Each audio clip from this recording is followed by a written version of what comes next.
Story time with Jason at 4. Um, Remember the old place I used to live? I used to give you some Riff Raff story updates from the neighbor. I mentioned they had this little boy. His name was Zachy, little Zachy Riff Raff. Remember he was kicking my kids have one of those little turtle things it's called. He's like a skateboard thing you sit on and turn. And he's like sitting there kicking it. He didn't see me standing there. Zachy turns around and gives me the Riff Raff face. Why are you kicking Ashley's toy? Why are you even doing that? You see her riding on this like Riff Raff face. So I told you the story. They're dumping their boxes. They get something in the mail, whether it was a piece of furniture or something. Throw it in the backyard. There's no fencing in these particular houses where this was at, and their stuff's blowing into my backyard. No problem. Maybe you didn't recognize it's happening. I'll give them a few days. It's still effing there days later. Dude, I've seen you come out of your house, walk back there like nothing's wrong, and walk back inside. Scattered crap all over the backyard. Packaging, paper stuff, plastic, wrap, cardboard boxes. Dude, I'm getting letters. Remember that? I'm getting letters. You've got too many toys by the front of your yard. Homeowners Association, run by a lawyer. Oh, Jesus Christ, just what we needed. Hi, yeah, I got a letter. Yeah, listen, those aren't my kids' toys. They're the neighbor kids. Yeah, Riff Raff. Yeah, correct. Yeah, okay. Oh, letter in the mail. You've got a one blade of grass growing in the crack on the sidewalk, and as per the terms and conditions of the homeowners association, you got to keep that stuff. Where's he talking about? No, there's no way he's talking about one blade of grass growing in a crack. There's no way you'd get a notice on that. There's no other crack with the grass in it. Wow. Who the hell wants to live like this? It's my effing place. Well, although I didn't own it, I rented it. It's my place, and I'll run it the way I want to run it. If I want a blade of grass in the freaking sidewalk, I'm not going to care about that. Anyways, little Zachy Riff Raff. So my friend, got a friend named David, who still lives in that neighborhood. And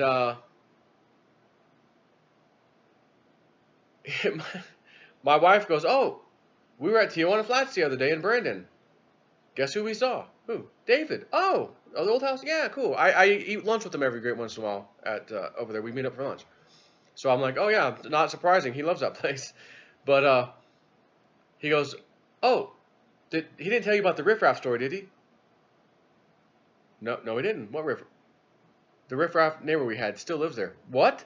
They're still in the house? They've been able to survive, right? Because it was just one Riff Raff after the other moving in there. Going on over, well over a year and a half now. Or so. They're still there? Yeah.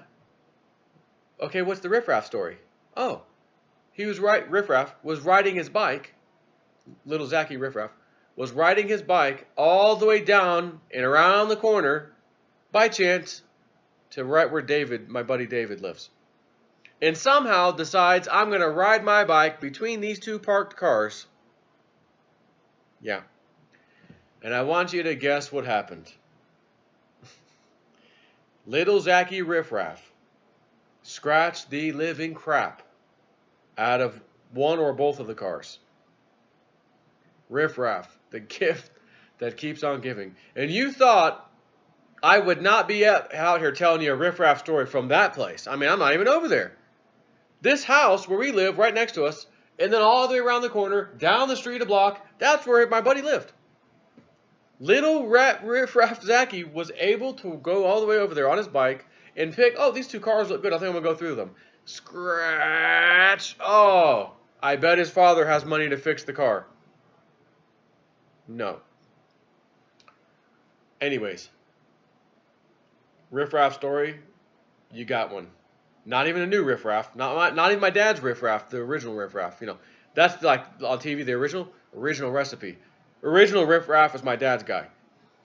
My Riff Raff is the one I told you about, little Zachy. Now, so I was recently talking to a friend of mine, Pete. You know Pete. Pete. And he was just telling me the story. I guess he heard me telling one of my stories about Darius. Help, I'm tired. What? Help, I'm tired. Grab this thing. Grab the goddamn thing. Darius. Okay, Mr. Service Manager. That guy. You know, that was my story. So he thought of it just something that was kind of funny. He was telling me the other day, he goes, oh yeah, years ago, he was in the military. They were doing something down in Guantanamo Bay. Like, he's a bit older than me, quite a bit older than me, just FYI. But just to give you a time frame. And he goes, they had no place to house us troops down there. Or, we're doing some work down there, whatever. They didn't have enough housing for us. So they actually brought in a cruise ship. And it was actually, at least the captain of the ship was an Italian, but it was a foreign cruise ship, one way or the other. They brought him in to just sit right offshore, and that's where all the guys slept, basically. They were able to live and sleep or whatever on a cruise ship. Wasn't exactly a pleasure cruise. It was just sitting there for them to have a place to sleep. So he's telling me about the captain of the ship. And he goes, the captain had got local cigarettes, like a local American type of cigarettes or whatever. It wasn't used to him where he was at, I guess, his part of the world. And he goes, he would take a hit of the cigarette, he'd take a puff, and then just look at it. This is the best cigarette I've ever had. He would like look at it like it was just this fine wine or something. It's the best cigarette I've ever had. So he goes, a lot of us guys, we smoked, highly stressful job, we smoked cigarettes. But we didn't know if we were allowed to smoke on the cruise ship. So he says, he's like, yes, the captain was really cool, he's like, Captain, are we allowed to smoke inside the rooms? He says, Captain, he looks over at us. You must smoke. You must. So I just texted Pete a little while ago because I was thinking about it. And I just said him. I did the voice thing. You must smoke. You must. Because the captain's like, this is the greatest cigarette I've ever had. You must. Are you kidding me? Of course you can smoke in there. That was the Italian way of saying it. Oh, you must. Absolutely, you must smoke. I'm smoking. This is the most wonderful thing I've ever had in my life, according to the captain. Now, for all you kids out there, you should not be smoking cigarettes. Never even get started. Because once you feel it and taste it, you go, oh, man, I think I want that again. Not so much the taste. If you never had it, you can never want it because you haven't had it. You don't know what it's going to do to you. So for all you kids and people out there thinking you might want to start smoking, don't smoke. This is just an entertaining story.